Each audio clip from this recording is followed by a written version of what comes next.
Welcome back to some new Malicious Compliance Stories, where people comply to the letter, but not the spirit of a request. I hope you had a great day.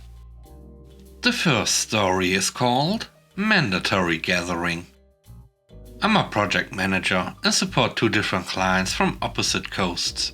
Given the fact that I have the benefit of working from home and live less than 10 minutes away from my office, I also had babysit my nephew, who's 3. He's pretty chill and self-sufficient for the most part, so I don't mind having him over.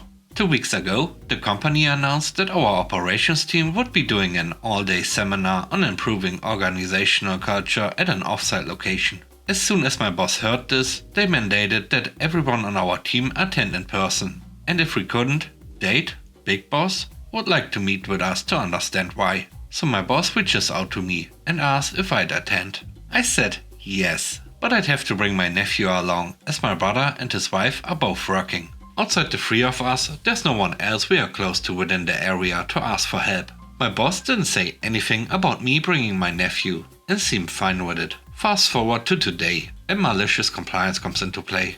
I bring my nephew to the presentation. The big boss comes huffing over, saying that I couldn't bring my nephew as it would be disruptive and that I should have arranged for childcare ahead of time. I shrugged and was like, well, I'm here in person, aren't I?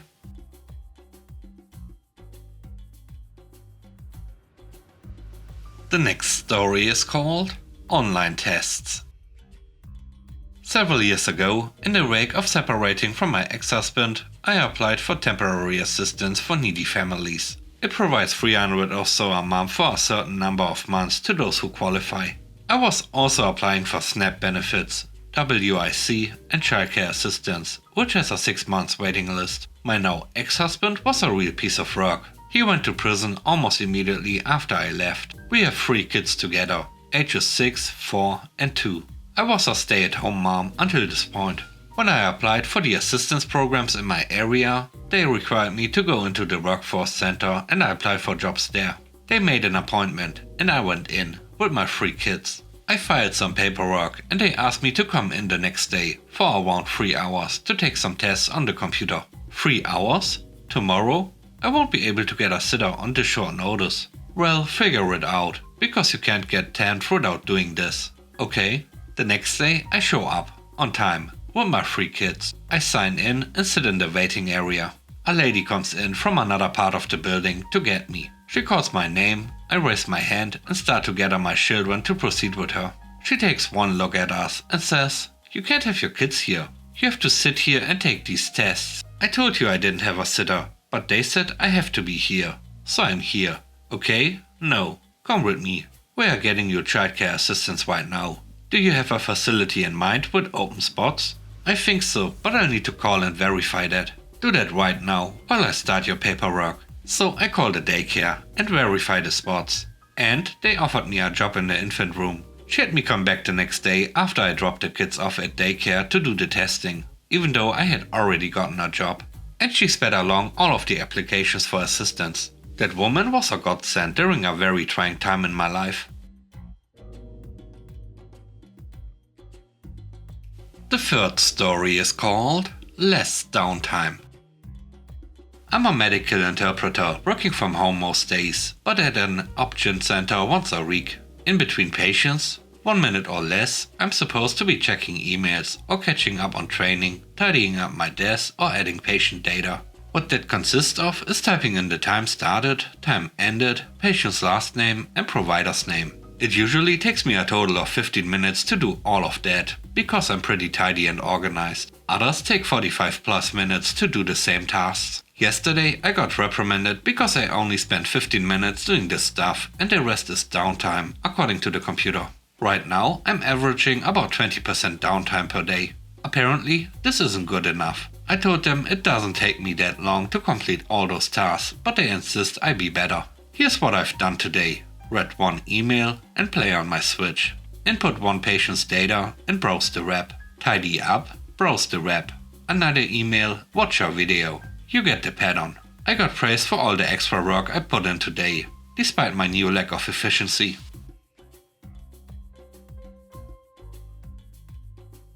The next story is called Medicaid Compliance. For around 18 months I worked at my state medic aid doing at-home call center work. Halfway through I got promoted from the member side to the provider side and I absolutely loved it. I loved my bosses and have zero complaints about them. However, before my promotion I had a boss that, let's just say, I didn't enjoy working for. They wanted an average call time of less than 10 minutes. If you are not doing a new application for a customer, that was usually far more than reasonable. One month my average call time was around 5 minutes. I got a write-up because, even though it was never stated, they wanted a minimum call time of 6 minutes. So I immediately started keeping a closer eye on my handle time, and when I was running short, I'd just start chatting with the customer, etc. A week or so later, I had a meeting with my boss, who demanded to know why I was making these calls last longer than they need to be, and I told him. I said if he removed my write-up, I stopped doing that. He couldn't, so I couldn't stop myself from chatting with the callers.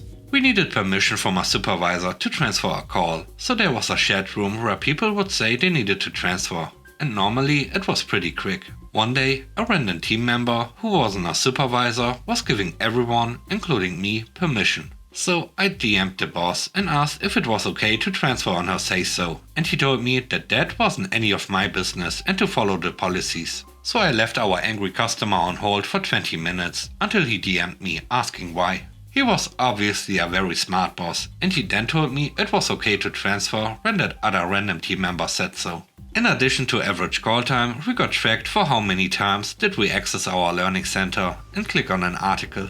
Now, if you had 20 people ask you the same question, eventually even the dumbest person can remember the answer. So after a few months I had a low percentage of calls, and when I explained this I was told it didn't matter and to go to the articles. However, I found out that each article would only count toward your total once per day. So what I did was put like 50 to 75 articles in my favorites, and every day I just start at the top article and click on a new one on each call, even if it had nothing to do with the call itself. Suddenly I was close to 100%, and my genius boss couldn't figure out how I did it. The last story is called Not a Volunteer.